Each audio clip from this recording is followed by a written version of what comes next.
12வது சர்க்கம். மாருதியின் மனக்கலக்கம். மாருதி ராட்சசனுடைய மாளிகையின் மத்தியில் பூங்கொடி வீடுகளையும் சித்திர வீடுகளையும் படுக்கை அறைகளையும் தனித்தனியாய் நுழைந்து தேடினார். சீதையை கண்ணுற்று பணிய ஆவல் கொண்ட அவர் மிக அழகுற்ற காட்சி கொண்ட அவளை மாத்திரம் காணப்பெறவில்லை. அந்த மகாகவி ரகுநந்தனரின் அந்த பிரீத்தியுள்ள பிராட்டியாரை காணாதவராய் அதனால் மனக்கலக்கம் அடைந்தார். மைதிலி ஆராய்ந்து தேடுகிற எனது கண்ணுக்கு கிட்டவில்லை. ஆகையால் சீதை மரித்திருப்பாள் என்பதில் ஐயம் தோற்றவில்லை. மேலான சன்மார்க்கத்தில் இருப்பவளும் கற்புடைய தனது சீலத்தை காப்பாற்றுவதிலேயே உறுதியுள்ள அந்த ஜானகி ராட்சசர்களுக்கு சிரேஷ்டனான துஷ்ட கிரியை ஒவ்வொன்றையும் செய்கிற இவனால் கொலையுண்டவளாக ஆகிவிட்டாளோ என்னமோ. உறுப்பு கெட்டவர்களும் விகார வடிவத்தினரும் ஒளியற்றவர்களும் பருத்த முகத்தினர்களும் மிக கொடிய நோக்கினருமாகிய ராட்சச அரசனின் பெண்களை கண்டு ஜனக மன்னரின் திருமகளான அவள் பயத்தினால் இறந்திருப்பாள். சீதையை காணாது கடமையை நிறைவேற்றாமல் நெடுங்காலத்தையும் வானரர்களோடு கூட கழித்து சுக்ரீவரிடம் போகக்கூடிய பாக்கியம் எனக்கு இல்லை. ஏனென்றால் பலவானான வானரர் குற்றம் செய்தவர்களை மன்னிக்காமல் கொடுமையாக தண்டிப்பவர். அந்தப்புறம் எல்லாம் பார்க்கப்பட்டது. ராவணன் பெண்டுகள் காணப்பட்டார்கள். கற்புடைய சீதை காணப்படவில்லை. எனக்கு உண்டான கஷ்டமும் வீண்.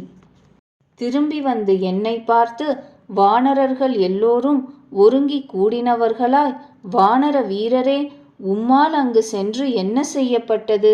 அதை எங்களுக்குச் சொல்லும். என்ன முடிந்தது என்று வினவுவார்கள். ஜனகரின் மகளான அவளை கண்ணார காணாமல் நான் யாது விடை கூறுவேன்? உச்சித காலம் மீறிவிடில் பட்டினியாய் கிடந்து மரணம் அடைவதை நிச்சயமாய் அவர்கள் பெறுவார்கள்.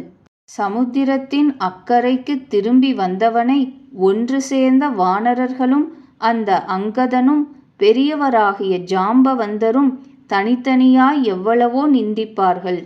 மனம் தளராமையே செல்வத்திற்கு காரணம். மனம் தளராமையே மேலான சுகம். எப்பொழுதும் எல்லா விஷயங்களிலும் முயலும்படி செய்வது மனம் தளராமையே. மானிடரின் காரியத்தை பலனுடையதாக எது செய்கிறதோ அதை அது மனம் தளராமை செய்கிறது. ஆதலால் நான் உற்சாகத்தினால் ஏற்பட்ட சிறந்த முயற்சியை மேற்கொள்ளுகிறேன். தேடுதல் செய்யப்படாதது எங்கோ அங்கு மீளவும் தேடுவேன் என்று தீர்மானித்து கொண்டு எழும்பினார். மேலும் தேடவும் ஆரம்பித்தார். பானசாலைகள் தேடப்பட்டன. புஷ்ப கிரகங்களும் அவ்விதமே தேடப்பட்டன. சித்திர வீடுகளும் தேடப்பட்டன. ஆடல் வீடுகள் மறுபடியும் தேடப்பட்டன. தோட்டங்களில் இடைவழிகளையும் எல்லாவிதமான விமானங்களையும் நிலவரைகளையும் ஞாபகார்த்தங்களுக்காக கட்டின கட்டடங்களையும் அரமனையைச் சார்ந்த புற வீடுகளையும் மேலேறியும் இறங்கியும் அடிக்கடி நின்றும் நடந்தும் கதவுகளை திறந்தும் வாசல்படி மறைவுகளை தள்ளியும் உள்நுழைந்தும் வெளியில் வந்தும் கீழிழிந்தும் மேலெழுந்தும் எல்லா இடத்தையும் வானர வீரரான அவர் தேடித் திரிந்தார். அந்த ராவணனுடைய அந்தப்புரத்தில் அந்த வானரர் எதில் செல்லவில்லையோ அந்த இடம் 4 அங்குலம் அளவு கூட இல்லை. மதில்களின் இடைவீதிகள், ஞாபக சின்னங்களைச் சேர்ந்த மேடைகள், துறவுகள், புஷ்கரணிகள் எல்லாம் அவரால் பார்க்கப்பட்டது.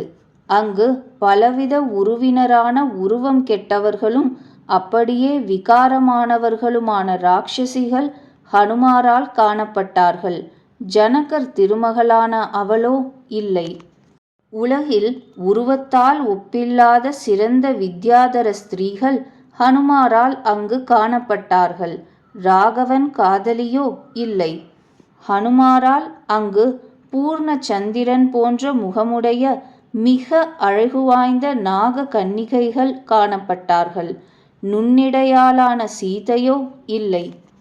ராட்சசேந்திரனால் போரிற் பகைவரை வெற்றி கொண்டு வலுவினால் பற்றி எடுத்துக்கொண்டு வரப்பட்ட நாக கன்னிகைகள் ஹனுமாரால் காணப்பட்டார்கள். அந்த ஜனகரின் திருமகள் அங்கு இல்லை. மகாபாகுவான வாயு புத்திரரும் தீமானான அந்த ஹனுமார் மற்றுள்ள சிறந்த பெண்களையே கண்ணுற்றவராய் அவளை காணாதவராய் திரும்பவும் மனக்கவலை கொண்டார். வாயு குமாரர் வானரத் தலைவர்களின் முயற்சியையும் கடலை கடந்ததையும் பிரயோஜனமில்லாததாக நினைத்து மனக்கவலையை மேன்மேலும் அடைந்தார். வாயு குமாரரான ஹனுமார் விமானத்து நின்று இறங்கி துக்கத்தால் வருந்திய மனத்தினராய் அவ்வண்ணமே மனக்கவலையில் ஆழ்ந்து கிடந்தார். 12வது சர்க்கம் முற்றிற்று.